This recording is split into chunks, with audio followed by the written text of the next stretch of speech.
সকালে কেউ তা জানে না। সেই সৃষ্টির আদিকাল থেকে সে পরম সত্য সুন্দর যিনি, পরম প্রেমময় যিনি, প্রিয় পরম যিনি, তিনি ডেকে চলেছেন চিরকাল। তিনি আমাদের ডেকে চলেছেন, কিন্তু সেই ডাক আমরা শুনি না। কবি বলছেন, তুমি ডাক দিয়েছো কোন সকালে, সেই সভ্যতার কোন আদি উষালগ্ন থেকে তুমি তোমার সমগ্র সৃষ্টিকে ডেকে চলেছ, কিন্তু সেই ডাক আমরা শুনতে পাই না। কবি বলছেন, তুমি যে চেয়ে আছো আকাশ ভরে, নিশিদিন অনিমেষে দেখছো ভরে, আমি চোখ এই আলোকে মেলবো যবে, তোমার ওই চেয়ে দেখা সফল হবে। আমাদের বেদ, উপনিষদ, ভাগবত, এই শাস্ত্র বলছে যে তিনি অনন্ত প্রেমময়। তিনি চিরকাল আকাশের মতো অসীম দৃষ্টি নিয়ে প্রতিটি সৃষ্টির ঘরে চেয়ে আছেন। প্রতিটি সৃষ্টিকে তিনি তার কাছে আকর্ষণ করছেন, ডাকছেন। এই জন্য ভাগবত বলে, হে জীব, তুমি তাকে ডাকবে কি? সমগ্র ধর্মশাস্ত্র বলে তুমি তাকে ডাকো, ভগবানকে ডাকো। ভাগবত বলছে, হে জীব, তুমি তাকে ডাকবে কি? তিনি যে চিরকাল তোমাকে ডেকে চলেছেন। অনন্ত প্রেম, অনন্ত বিরহ, অনন্ত ব্যাকুলতা নিয়ে তিনি চিরকাল তোমাকে ডেকে চলেছেন। তুমি সেই ডাক শোনো। ঠাকুর অনুকূলচন্দ্র স্রোত সাখী গ্রন্থে বললেন, প্রিয় পরম ডাকলো কত, প্রিয় পরম ডাকলো কত, ভক্তি বিলোল আকুল টানে, জড়িয়ে তাকে ধরলি নাকো, রইলি স্বার্থ ভ্রমর গানে। এই জড়জগতে এসে মা বাবা, বউ বাচ্চা, ছেলে মেয়ে, অন্ন বস্ত্র বাসস্থান, এই জাগতিক বিষয় নিয়ে আমরা এমন মগ্ন হয়ে থাকি, এমন মোহগ্রস্ত হয়ে থাকি, যিনি অনন্তকালের আপন, চিরকালের আপন, যার জন্য আমাকে তিনি সৃষ্টি করেছেন। শাস্ত্র বলে, আদিতে স্রষ্টা একা ছিলেন। যখন চন্দ্র সূর্য ছিল না, আকাশ বাতাস ছিল না, মানুষ পশু পাখি গাছপালা কোন সৃষ্টি ছিল না, আদিতে তিনি একা ছিলেন। একা একা আনন্দ আস্বাদন করতে পারছিলেন না। একাকী নৈব রম্যতে, একা একা রমণ বা আনন্দ মিলন আস্বাদন করা যায় না। তাই এক অহম বহুশ্যাম, সে এক বহু হলেন বা বহু সৃষ্টি করলেন। মানুষ পশু পাখি গাছপালা সব কিছু সৃষ্টি করলেন, এবং জোড়ায় জোড়ায় নারী এবং পুরুষকে। এই সব কিছু সৃষ্টির মূলে কি উদ্দেশ্য ছিল তার? ওই একা একা তিনি আনন্দ আস্বাদন করতে পারছিলেন না। তিনি আনন্দ স্বরূপ। শাস্ত্র বলছে, ঈশ্বর অনন্ত আনন্দময়, অনন্ত রসময়, কিন্তু অনন্ত রসময় হয়েও নিজের রস নিজে আস্বাদন করতে পারছিলেন না। দেখবেন মধু, তার মধুরতা নিজে মধু আস্বাদন করতে পারে না। ওই রসগোল্লার যে রস, সে রস কিন্তু নিজে তার সেই রসত্ব আস্বাদন করতে পারে না, মিষ্টত্ব আস্বাদন করতে পারে না। সেটাকে আস্বাদন করতে দরকার জিহ্বা, রসনা। রস আস্বাদন করতে রসনা প্রয়োজন। তাই আমাদের বেদ উদাহরণ দিচ্ছে, সৃষ্টি হচ্ছে রসনা আর স্রষ্টা হচ্ছে রস। সে অনন্ত অসীম স্রষ্টা হচ্ছে রস, রসবৈ স, তিনি রসস্বরূপ। আর এই জগৎ যে সৃষ্টি করলেন, এই সৃষ্টি হচ্ছে রসনা, জিহ্বা তুল্য। অর্থাৎ এই রসনার আর রস এই মিলে হয় আস্বাদন। তাই তিনি যে আমাকে আস্বাদন করার জন্য সৃষ্টি করেছেন, স্রষ্টার সাথে যে সৃষ্টির যে সংযোগ, ভক্তি প্রেমের যে বন্ধন, অনন্তকালের যে বন্ধন, সেটা কিন্তু আমরা এই জড়জগতে এসে মা বাবা, বউ বাচ্চা, ছেলে মেয়ে, সংসার, এগুলি নিয়ে মগ্ন থেকে তাকে আমরা বিস্তৃত হয়ে যাই। তাই ঠাকুর অনুকূলচন্দ্র বলছেন, বাঁচতে ভালো এসে রে তুই, বাঁচতে ভালো এসে রে তুই, বাঁচলি ভালো কারে, বিনিময়ে তাই পেলি তুই, মজলি নিয়ে যারে। তুমি কাকে ভালোবাসার জন্য এসেছো? সেই ভগবানকে, ঈশ্বরের ভালোবেসে যার যেমনই তৃপ্ত প্রাণ, সেই তো পারে ভর দুনিয়ায় করতে তেমন শান্তি দান। আর ঈশ্বরকে ভালোবাসলে কি মা বাবা বউ বাচ্চা ছেলে মেয়ে এই সংসার থেকে সে বিচ্ছিন্ন হয়ে যায়? না। যে ঈশ্বরকে ভালোবাসে, ঈশ্বরের সাথে যার হৃদয়ের গভীর সংযোগ থাকে, তার মধ্যে অনন্ত প্রেমের সঞ্চার হয়। সেই তখন মা বাবা বউ বাচ্চা ছেলে মেয়ে এই জগৎ সংসারকে সত্যিকার অর্থে ভালোবাসতে পারে, আর বেশি ভালোবাসতে পারে। সেই ভালোবাসায় মোহের বন্ধন থাকে না, সেই ভালোবাসায় শুদ্ধ বিশুদ্ধ আনন্দ থাকে। কিন্তু আমরা সেই ভালোবাসার দর্শন জানি না। তুই যদি তোর পৃষ্ঠ নির্দেশ চলায় বলায় না মানিস, ভর দুনিয়ায় তোরে মেনেও চলবে না কেউ, ঠিক জানিস। যিনি আমাদের প্রিয় পরম পরম প্রেমময়, তার থেকে বিচ্ছিন্ন হয়ে যদি আমরা আলাদা করে এই জগৎ সংসারের কাউকে ভালোবাসতে যাই, সেই ভালোবাসায় আঘাত, দুর্ভোগ, মৃত্যু, যন্ত্রণা অনিবার্য। ঠাকুর সতর্ক করে দিয়ে বলছেন, যারেই ভালোবাসিস না তুই, যারেই ভালোবাসিস না তুই, যেমন মনে যেমন প্রাণে, পৃষ্ঠ পীড়ন না হলে তাই ফেলবে নিয়ে কাল তুফানে। আবারও বলছি বাণীটা, যারেই ভালোবাসিস না তুই, যেমন মনে যেমন প্রাণে, পৃষ্ঠ পীড়ন না হলে তাই ফেলবে নিয়ে কাল তুফানে। পৃষ্ঠ মানে সেই যুগে যুগে যে পরম প্রেমময় যিনি আসেন, তিনি হচ্ছেন পৃষ্ঠ।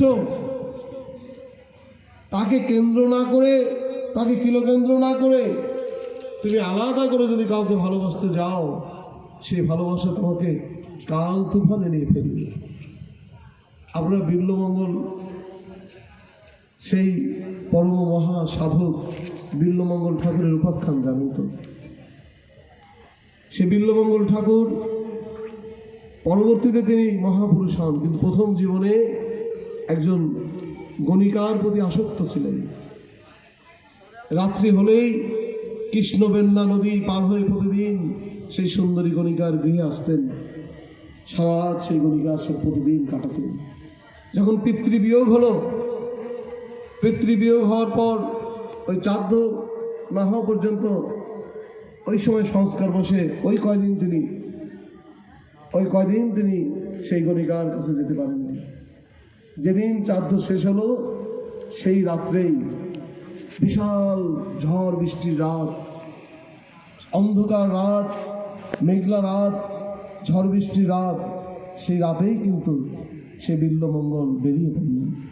কৃষ্ণবেন্না নদীর তীরে এসে দেখলেন ঝড়, সেখানে কোনো নৌকা নেই।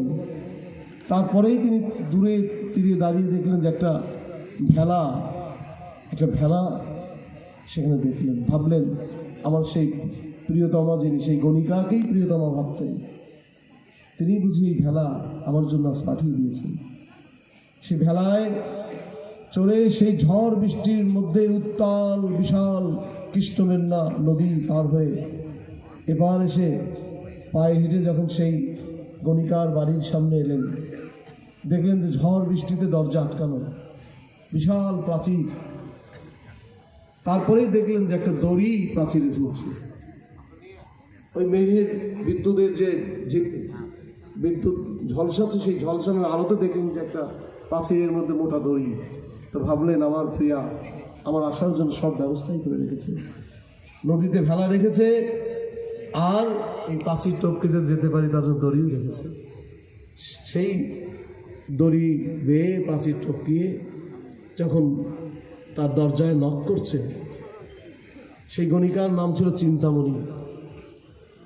সেই চিন্তামণি দরজা খুলে বললেন, এই ঝড় বৃষ্টির রাতে, এই অন্ধকার রাতে, মেঘের গর্জন, ঝড়ের তাণ্ডব, আজকে না তোমার শ্রাদ্ধ হলো পিতা? বলে, হ্যাঁ, এই জন্য তো এই কয়দিন আসতে পারেনি, কিন্তু আজ চলে এলাম। কী করে এলে? এই ঝড় বৃষ্টির রাতে তুমি কি করে নৌকা পেলে? আর এই বড় প্রাচীরও বা কী করে টপকে এলে? কেন? তুমি যে আমার জন্য ভেলা পাঠিয়ে দিয়েছ, আর তুমি যে এই বড় মোটা দড়ি রেখেছো? বলে আমি দড়ি রেখেছি, আমি ভেলা পাঠিয়ে দিয়েছি। আলো নিয়ে এসে দেখলো যে দড়ি না, এক অজগর সাপ। অজগর সাপকেই দড়ি মনে করে সে পার হয়েছে, প্রাচীর টপকে এসেছে। তারপরে বললো চলো তো, বাড়ির পাশেই তো নদী, তুমি কোন ভেলায় আসলে? দেখলে ভেলা না, একটা মৃতদেহ। একটা মৃতদেহ, অর্থাৎ সে মৃতদেহকেই সে ভেলা ভেবেছে। তখন চিন্তামণি বলছে, দেখো তুমি আমাকে এত গভীরভাবে ভালোবাসো, সেই ভালোবাসায় মগ্ন হয়ে তুমি একটা মৃতদেহকে ভেলা ভেবেছ, এই অজগর সাপকে তুমি রজ্জু ভেবেছ, এত গভীর ব্যাকুল হয়ে তুমি আমার কাছে এসেছো। আমি এক অস্পৃশ্য অপবিত্র নারী, আর তোমার ভালোবাসার সম্বেগ এত গভীর, এত বিশাল। এই ভালোবাসা, তুমি যদি ভগবানকে ভালোবাসতে, এই আবেগ নিয়ে যদি তুমি ভগবানকে ভালোবাসতে, তাহলে এই যে কোটি কোটি সাধক সাধনা করেও, জনম জনম সাধনা করেও সিদ্ধি লাভ করতে পারে না। আর এই ভালোবাসা, যে ভালোবাসা তুমি অপাত্রে দান করছো, আমার মতো এক অপবিত্র গণিকার উদ্দেশ্যে তোমার যে ভালোবাসা, এই ভালোবাসা যদি তোমার কৃষ্ণের প্রতি হতো, ভগবত পুরুষের প্রতি হতো, তুমি এক জন্মেই অতি অল্প সময়ে সিদ্ধি লাভ করে যেতে। তুমি আমার কাছে আর এসো না, তুমি এই ভালোবাসা নিয়ে কৃষ্ণের অন্বেষণ করো। দ্বার থেকে ফিরিয়ে দিলেন, আর ওরও চেতনা হলো, তাই তো? সেই বিল্বমঙ্গলের চেতনা হলো, এবং সেই চিন্তামণির কথা মতো তার চেতনা ফিরল। সে আর গৃহে ফিরল না, সে বৃন্দাবন চলে গেল। সাধকের কাছে দীক্ষিত হয়ে তার হৃদয়ের গভীর আবেগ দিয়ে সেই কৃষ্ণের সাথে সংযুক্ত হলেন। কৃষ্ণের ভক্তি, প্রেম, গুণগানে তার চোখ দিয়ে অশ্রু বয়ে যেত, শরীর পুলকিত হতো। সেই গণিকাসক্ত বিল্বমঙ্গল মহাসাধক বিল্বমঙ্গলে পরিণত হলেন। অপূর্ব গ্রন্থ লিখলেন, কৃষ্ণকর্ণামৃত, এক বড় গ্রন্থ, যা বৈষ্ণব সাধক সাধিকার জন্য এক পরম পবিত্র, এক আস্বাদনযোগ্য গ্রন্থ। যে গ্রন্থ গভীরভাবে আস্বাদন করলে হৃদয়ের মধ্যে গভীর গোপীপ্রেম, রাধাপ্রেম, কৃষ্ণপ্রেম সঞ্চারিত হয়। এত বড় সাধক হওয়ার পরেও কিন্তু তার আবার একবার পতন ঘটেছিল। একদিন এক নদীর তীরে এক পরমা সুন্দরী নারীকে দেখে হঠাৎ করে তার সে নারীর প্রতি মোহ এসে গিয়েছিল। মুহূর্তের মধ্যে কৃষ্ণের স্মরণ থেকে বিস্মরণ হয়েছিল। সেই পরমা সুন্দরী নারীর পিছু পিছু তার বাড়ি চলে এলেন মোহগ্রস্ত হয়ে। আর সেই নারী বারবার তাকিয়ে দেখছেন যে এক জ্যোতির্ময় এক সাধক আমার পিছু পিছু আসছেন, কিন্তু তার দৃষ্টি তো ভালো না, আমার রূপ যৌবনের দিকে তার দৃষ্টি।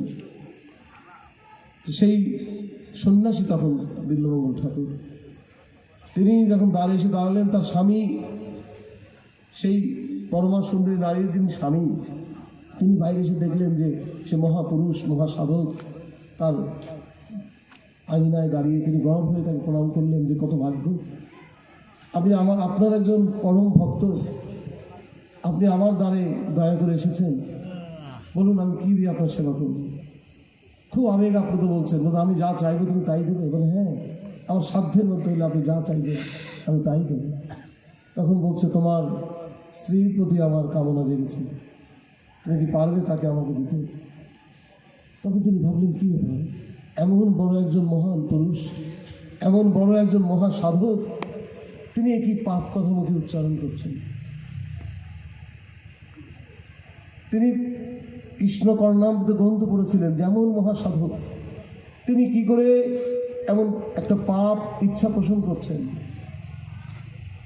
একবার মনে ভিক্ষা রেখো যে এটা কেমন করে চাইলে, আমার বলুন না, এনার মতো মহাপুরুষের দ্বারা এটা হতেই পারে না। তিনি বলেছিলেন যে আমার সাধ্য হলো, তোমার তো সাধ্যের মধ্যেই আছে তোমার স্ত্রীকে আমাকে দেওয়া। বলে ঠিক আছে, আমি যখন মুখে বলেছি হ্যাঁ আমি, আপনি বসুন।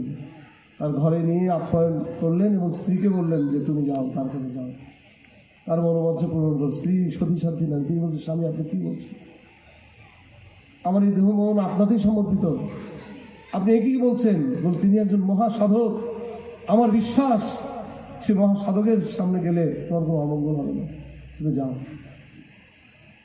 স্বামীর কথা মতো তিনি সেই মহাসাধকের ঘরে গেলেন। সেই মহাসাধকের ঘরে গেলেন। সেই মহাসাধক তো তখন মহা একটা পাপের চাহিদা নিয়ে অপেক্ষা করছেন। কাজেই তার স্ত্রী খুব ভয়ে ভয়ে তার সামনে দাঁড়াচ্ছেন এবং স্বামী বলছেন যে তুমি তার মনোবাঞ্ছায় বাধা দিলে না, বাধা দিলে আমার মৃতমুখ দেখবে। এই জড়জগতের যা কিছু সত্য মিথ্যা ন্যায় অন্যায়ের চেয়েও আমার কাছে পরম সত্য হচ্ছে ভগবান, আর আমি মনে করি ওনার মধ্যে ভগবান জীবন্ত জাগ্রত। যাই হোক, সেই নারী যখন তার সামনে গিয়ে দাঁড়ালেন, বিল্বমঙ্গল ধীরে ধীরে আসন থেকে উঠে নারীর দিকে এগিয়ে আসছেন। সে নারী খুব ভয় পাচ্ছে যে আমার দিকে এগিয়ে আসছে, আমি স্বামীর কথা মতো আমি তার কাছে বাধা দিতে পারবো না। কাজে সেই চোখ বুঝে আছে নারীটি যে আমি কী করবো, আমি তার সেবায় বাধা দিলে আমার স্বামীর মৃতমুখ দেখতে হবে। স্বামী সংকল্প করেছে, আর আমি বাধা না দিলে আমি অসতী হয়ে যাব। এভাবে খুব দ্বিধানন্দের মধ্যে আছে। তো সেই বিল্বমঙ্গল তার সামনে এসে তাকে বলছেন যে আমি তোমাকে যা চাইবো তা দেবে তো? তোমার সে নাও করতে পারছে না, নাইটি বাধাও দিতে পারছে না, হ্যাঁও করতে পারছে না, চুপ করে আছে। বলছে আমি তোমার খোপার দুটি কাঁটা, সেই দুটি কাঁটা আমার হাতে না। তখন সে ভাবলো তো আর সামান্য কিছু। তো তখন সেই নারী খোপার দুটি কাঁটা বিল্বমঙ্গলের হাতে তুলে দিল। বিল্বমঙ্গল সঙ্গে সঙ্গে সেই দুটি কাঁটা নিয়ে জোরে করে তার দুই চোখের মধ্যে ঢুকিয়ে দিলেন। দর দর করে রক্ত পড়তে লাগলো, দুটি চোখ সারা জীবনের মতো অন্ধ হয়ে গেল। তখন সেই নারী তাকে ধরছেন, আপনি কী করলেন, কী করলেন? তিনি বললেন, না, এই চোখ ভগবানের রূপ দর্শনের জন্য, এই চোখ এই সৃষ্টির মধ্যে ভগবানের লীলা মাধুর্য দেখার জন্য। কিন্তু আমি তোমার মধ্যে আমার কামরিপুর খোরাক দেখেছি, আমি তোমার মধ্যে পাপ, আমার দৃষ্টি দিয়ে পাপ দর্শন করেছি। কাজে এই দৃষ্টি নষ্ট হয়ে যাওয়া উচিত। সেই বিল্বমঙ্গল ঠাকুর কিন্তু পরবর্তীতে আবার অনুতপ্ত হয়ে কৃষ্ণপ্রেমে মহা সাধক হয়ে গেলেন। অনেক কথা আছে, বিস্তারিত বলতে যাব না। যে কথা বলছিলাম, ঠাকুর অনুকূলচন্দ্র তার গ্রন্থে সেই চিন্তামণি এবং বিল্বমঙ্গলের কথা বলেছেন যে কাকে ভালোবাসা অর্পণ করতে হয় সেটি আমরা জানি না। আমাদের ভালোবাসা আমরা সাধারণত মা, বাবা, বউ, বাচ্চা, ছেলে মেয়ে, এই জগৎ সংসারের মধ্যেই আমাদের ভালোবাসা আমরা অর্পণ করি। কিন্তু পরম আপন যে ইষ্ট, ইষ্টের চেয়ে থাকলে আপন, কালকে মনে কথা বলেছিলাম, মানেটি ইষ্টের চেয়ে থাকলে আপন, ছিন্ন ভিন্ন তার জীবন। মা, বাবা, বউ, বাচ্চা, ছেলে মেয়ে সবার চেয়ে ইষ্ট আপন, সেইখানে হৃদয়ের সমস্ত ভালোবাসা অর্পণ করতে হয়। আর সেইখানে হৃদয়ের সমস্ত ভালোবাসা অর্পণ করলেও তখন মা, বাবা, বউ, বাচ্চা, ছেলে মেয়ে এগুলি ত্যাগ করতে হয় না, এগুলিকে আরো গভীরভাবে আপন করে পাওয়া যায়।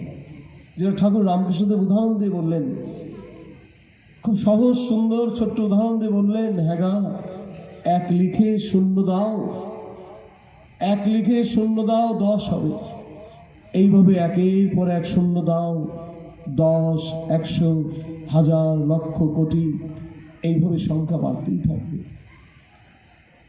আর মূল থেকে যদি এক বাদ দিয়ে দাও, এক সরিয়ে দাও, তখন কি হয়? তখন সব শূন্য, অর্থ শূন্য হয়ে যায়। ওই এক যদি মূলে থাকে তাহলে যত শূন্য বসাবে তত মূল্য বাড়বে। আর এক যদি বাদ দিয়ে দাও, কেটে দাও, সরিয়ে দাও, তাহলে সব শূন্য, অর্থ শূন্য হয়ে যাবে। এক হচ্ছে তোমার সেই পরম পুরুষ, যিনি তোমার জীবনের প্রিয় পরম, যিনি তিনি এক। সে এককে কিলোকেন্দ্র করে আর যত শূন্য, মা, বাবা, বউ, বাচ্চা, ছেলে মেয়ে, প্রিয়তমা, এই জগৎ সংসারের যত কিছু সব তোমার আপন হয়ে উঠুক, সব তোমার প্রিয় হোক, কিন্তু সেই পরম প্রিয় যেন থাকেন সেই গোবিন্দ বা সেই গৌর সুন্দর, যিনি যুগে যুগে আসেন, তার চেয়ে প্রিয় যেন তোমার কেউ না হয়। এইভাবে তাকে পরম আপন করে যদি তুমি ভগবানের স্মরণ মরণ অল্পক্ষণ ধরেও করো, ঠাকুর বলেছেন কমপক্ষে 30 মিনিট থেকে 45 মিনিট দীক্ষা দেওয়ার সময় যে আমরা ঋত্বিক বইতে তার যে দেওয়ার দীক্ষা যে বিধান সেই গ্রন্থে আমার শ্রদ্ধা দ্বিজেন্দা বলছিলেন যে প্রতিদিন কমপক্ষে 30 থেকে 45 মিনিট জপ ধ্যান করার কথা বলেছেন। দুবার উষা নিশায় মন্ত্র সাধন চলাফেরায় জপ, যথাসময় ইষ্ট নির্দেশ মূর্ত করাই তপ। কিন্তু সেই জপটা হতে হবে গভীর অনুরাগের সাথে। আবার বলেছেন প্রথম দিকে যদি অনুরাগ নাও আসে তবু জোর করে হলেও বসো এবং করো, জোর করে হলেও বসো এবং করো। কুইনাইন গেলার মতো হলেও নাম করো। কুইনাইন তো তিতে, জ্বরের ওষুধ। সেই কুইনাইন একসময় তো জ্বরের ওষুধ হিসেবে কুইনাইন খাওয়া হতো, তিতা, কিন্তু জ্বর সেরে যায়। তাই নাম করতে যদি ভালো নাও লাগে, রুচি নাও আসে, তবু জোর করেই করতে থাকো, কারণ ওই নাম করতে করতেই তোমার মধ্যে সেই ভক্তি প্রেম এসে যাবে। আর যতক্ষণ না আসবে ওই অনুরাগ যদি নাই থাকে, তোর হিতিবুদ্ধি নিয়ে জপ ধ্যান তুই লাভ করিস না, সাইড হা তোর ঘিয়ে। গৌরসুন্দর বললেন কোটি জনম করে যদি নাম সংকীর্তন, তথাপি না পায় কেহ ব্রজের নন্দন। আবার বললেন একবার কৃষ্ণ নামে যত পাপ হরে, জীবের কি সাধ্য আছে তত পাপ করে। নাম করার সময় সেই নামের তাৎপর্য অনুধাবন করতে হবে। এই যে সারা দেশ জুড়ে তারক ব্রহ্ম নাম হয়, অষ্টপ্রহর হয়, অনেক প্রহর হয়, সে নামের তাৎপর্য বুঝে নাম করতে হয়।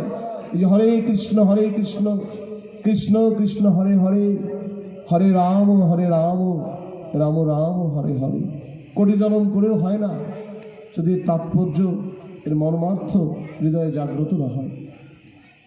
এখানে 3 যুগের 3 অবতারকে গৌরসুন্দর এই তারক ব্রহ্ম নামে গেঁথে দিয়েছেন।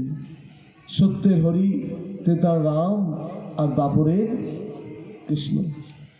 16 নাম 32 অক্ষরে 3 অবতারের কথা আছে না? হরি, হরে হরে মানে হে হরি। হরে আছে, রাম আছে, আর কৃষ্ণ আছে। হরে শব্দের অর্থ হে হরি, হরে কৃষ্ণ।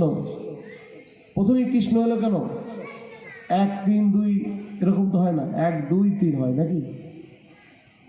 গাণিতিক যে পরম্পরা 1 2 3, কিন্তু এখানে দেখা গেল যে 1 3 2 হয়ে গেল। অর্থাৎ সত্যে হরি, তারপরে ত্রেতায় রাম, তারপরে দাপরে কৃষ্ণ। কিন্তু কলিতে যে গৌরসুন্দর এলেন, তিনি নিজের নাম নিজে বলেননি। এই 3 নাম গেঁথে দিলেন, কিন্তু নামের পরম্পরা দিলেন এইভাবে যে 1 3 2, অর্থাৎ সত্যের হরি আগে হরে, তারপরে কৃষ্ণ, তারপরে রাম। এর একটা কারণ আছে। হরি শব্দের অর্থ যিনি হরণ করেন। যিনি হরণ করেন, কি হরণ করেন? সব ফুল পূজায় লাগে না, পূজায় লাগে অনাঘ্রত ফুল। যে ফুল পদদলিত হয়, কালিমা লাগে, সেই ফুল কিন্তু আমরা দেবতার চরণে দেই না, দেই। ঠিক তেমনি যে দেহ মনোপ্রাণ কালিমাযুক্ত, সেই দেহ মন প্রাণ গোবিন্দের চরণে অর্পণ করা যায় না। তাই আগেই প্রার্থনা করা হচ্ছে, আমাকে কালিমা মুক্ত করো। আমার দেহ মন আত্মায় যত আবর্জনা আছে, পাপ আছে, কালিমা আছে, সব তুমি হরণ করে আগে আমাকে পরিশুদ্ধ করো। তাই প্রথমে বলা হচ্ছে হরি, হে হরি। 3 তো একেরই নাম, একেরই ভগবানের 3 রূপ 3 নাম।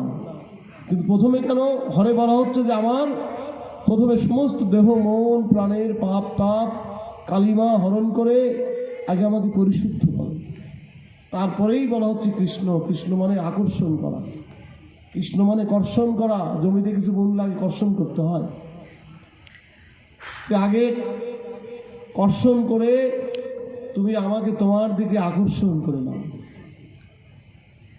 আর তার দিকে আকর্ষিত হয়ে ছুটে গিয়ে তার কাছাকাছি যখন যাব, তখন হচ্ছে রাম। রাম মানে রমণ, মানে মিলন। তখন ভক্ত আর ভগবানের মিলন। তাহলে এই যে 3টা নামের 3টা তাৎপর্য, আগেই আমার এই কালিমাযুক্ত দেহ মন প্রাণ, এই মোহযুক্ত দেহ মন প্রাণ, এই প্রবৃত্তির অভিভূতির দেহ মন প্রাণ, এটা নিয়ে তার সাথে আমি মিলিত হতে পারবো না। আমার গায়ে নোংরা বিষ্ঠা লেগে আছে, ভগবান এলে আমি তো ওই সময় ভগবানকে আলিঙ্গন করতে পারবো না, তাই না? বাড়িতে সাধু সন্ন্যাসী গেলেও দেখবেন আপনার পায়খানাতে আসলে চট করে আসেন না, পরিশুদ্ধ হয়ে পরিষ্কার পরিচ্ছন্ন এসে প্রণাম করেন, স্নান করে এসে করেন। আমি যে তার সাথে মিলিত হব, আগে প্রথমে পরিশুদ্ধ হব। তাই আমার সমস্ত পাপ তাপ কালিমা সব হরণ করে পরিশুদ্ধ করো, তারপরে তোমার কাছে তুমি আকর্ষণ করে টেনে নাও, তারপরেই তোমার সাথে মিলন। এই পরম্পরাটা আছে কিন্তু তার নাম। কাজে সেই ভাবটা নিয়ে, সেই আবেগ, সেই ভক্তি মনে আরোপ করে যদি এই নাম কীর্তন করি, সেই কীর্তনে যেমন তার সাথে আমার হৃদয়ের একাত্মতা আসবে। অর্থই বুঝলাম না, ভাবও এলো না, ওইভাবে জপ করলে কিন্তু কাজ হবে না। তাই বলে তজ্জপ তদর্থ ভাবনাম, এই ভগবানের নাম তারক ব্রহ্ম নামই করি আর বীজ নামই করি, সে বীজ নামেরও তাৎপর্য জেনে নিতে হয়। সাধুর কাছে গিয়ে, দীক্ষাদাতার কাছে গিয়ে সে নামের তাৎপর্য জেনে নিতে হয়। সে নামের মধ্যে গভীর প্রেম, অনুরাগ, ব্যাকুলতার বিষয়গুলি আছে, সেইগুলি জেনে নিয়ে সেই ভাব মনে আরোপ করে তার নাম জপ করতে হয়। আর পরম পুরুষের লীলা আস্বাদন করতে হয়, ভক্ত প্রেমী সাধকদের লীলা আস্বাদন করতে হয়। সে লীলা আস্বাদন করে সেই ব্যাকুলতার ভাবটা হৃদয়ে ধারণ করে তারপরে ভগবানকে স্মরণ করতে হয়।